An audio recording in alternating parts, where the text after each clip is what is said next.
How to create a purple wedding bouquet. If purple is one of your wedding colors, you will want a beautiful purple bouquet for your special day. To start, select your flowers.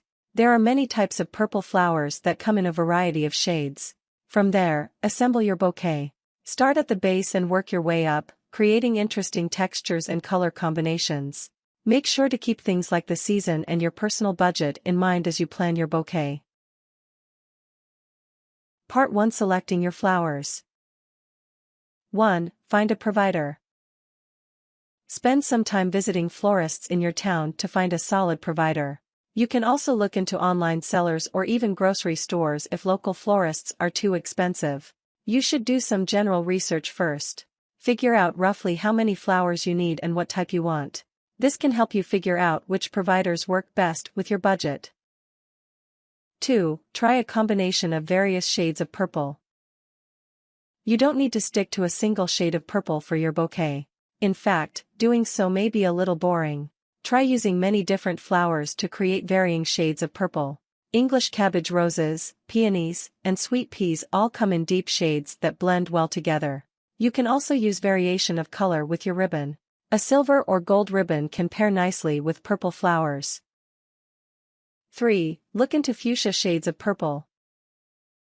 If you want something purple but a little quirky and fun, look into fuchsia flowers.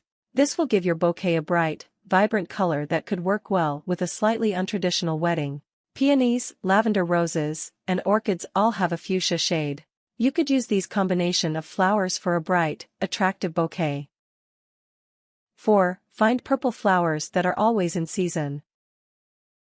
Season is important for your wedding. Flowers that are out of season may be harder to find and more expensive. To help with this problem, try to include a few purple flowers that are always in season. Peruvian lilies are lovely light purple flowers. They are in season year-round. Larkspur come in shades of deep purple and are in season year-round. Calla lilies are not purple, but can come in light pinks that could complement a purple bouquet. They are also in season year-round. 5. Seek out spring and summer flowers. If your wedding is going to be in spring or summer, don't limit yourself to year-round flowers. Seek out beautiful purple flowers that will be in season during your wedding. Irises come in a light shade of purple and peak during summer and spring. Stalk are long flowers with clusters of petals blooming around the stem. They grow in spring and summer. Anemones are a great shade of dark purple and bloom during the spring. Hyacinths can be lavender or purple and bloom during spring. 6. Keep your eye out for fall flowers. If you're going for a fall wedding, this can change your choices in flowers. Be on the lookout for attractive fall flowers that will make your bouquet a stunning shade of purple. Scabiosas come in shades of purple and bloom during the fall.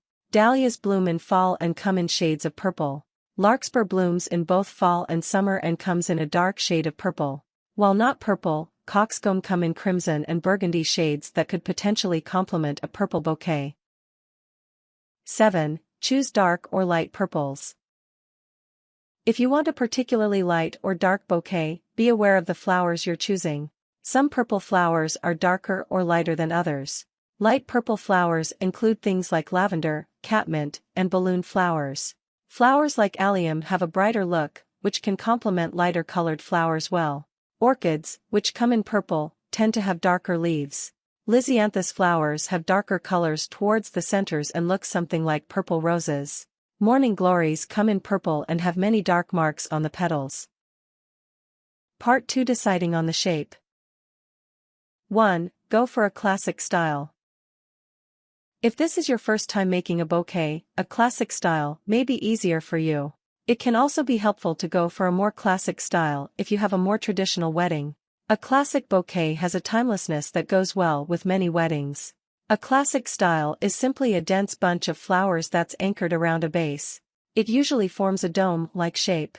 If you're doing a classic style, you can assemble your flowers however you want. You can, for example, separate them by color or have lighter flowers on the bottom and darker flowers near the top.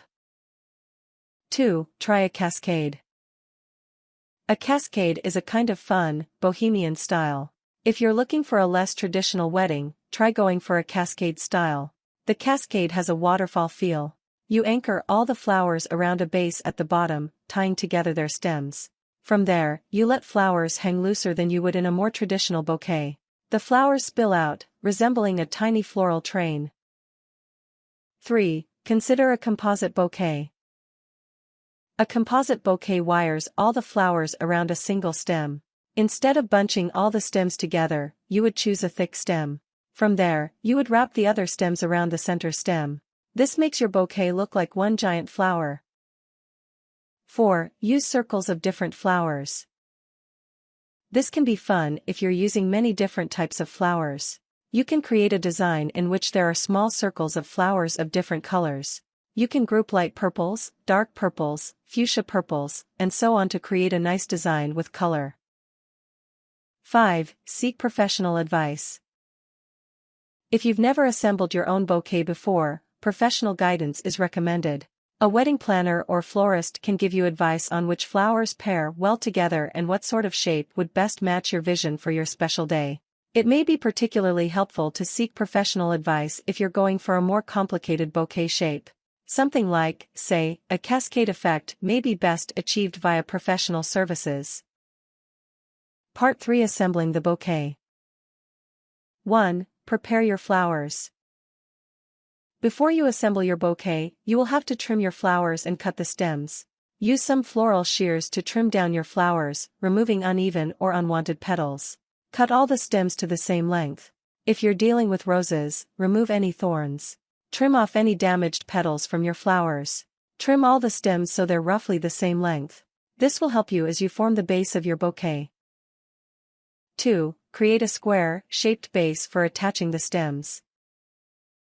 Regardless of the shape you're making, you will need to form a square-shaped base from which to build your bouquet. Use one hand to take one stem at a time and add it to your bouquet. With your other hand, fold the stems in place. Start with 4 flowers. Place them together in a square shape. This will form a sturdy base from which to build upward, creating the perfect shaped bouquet for your wedding. Build a dome shape, which will also be your base, by adding other flowers circling around the 4-flower square in the center. Build a base as big as you need for your desired bouquet. Choose whatever flowers you feel would look best at the base. If you're combining colors, for example, you could place darker purples at the bottom and gradually build your way up. 3. Secure the base. Once you've built as big a base as you want, you will need to secure it in place before continuing your bouquet. The flower stems should naturally join together about 3 to 4 inches from the flower heads. Use some floral tape to gently bind the stems together. Use another piece of floral thyme to bind the ends of the stems. About 2 inches from the ends of the stems, wrap the stems together with a piece of floral tape. If you're going to take a break before you continue with your bouquet, place the ends of the stems in water before proceeding. 4. Form your shape as you move upward. Regardless of the shape you're creating, use one flower at a time. Insert the stems of your flowers into the bouquet, gradually building the shape you want. Always work around the square-shaped base you created in order to achieve your desired shape. You can form the shape you want as you add flowers. If you're opting for a traditional bouquet, form a dome shape. If you want a cascade shape, attach the flowers to the base by the very edges of the stems, so the flowers spill outward and create the waterfall effect. Keep the look you want in mind in regards to color as well. If you want a very uniform bouquet, match flowers based on color and size. If you want a less stringent bouquet, vary the types of flowers. Pair light ones next to dark ones, for example. 5. Secure the bouquet. When you're done with the bouquet depends on your personal preferences and the style you want to create. Once the bouquet is in the shape you want, and the size you want, you should secure it so it stays in shape leading up to your wedding day. Cut your stems so they're all the same length. You should have about 7 to 8 inches of stems at the bottom of the bouquet. Cut off a piece of ribbon. The ribbon should be about 3 times as long as the full length of the stems. Tuck one end of the ribbon into the stems near the flower heads. Wrap the ribbon around the full length of the flower stems. Then, secure the ribbon with a couple of pins. If you want a bow, cut out a separate piece of ribbon and tie it around the stems in a nice bow. 6. Preserve your bouquet until the wedding. You do not want your bouquet to go bad before your big day. Gently wrap the bouquet in tissue paper and then store it in the refrigerator. Keep the stems in water. The freshest bouquets are assembled the morning of your wedding day.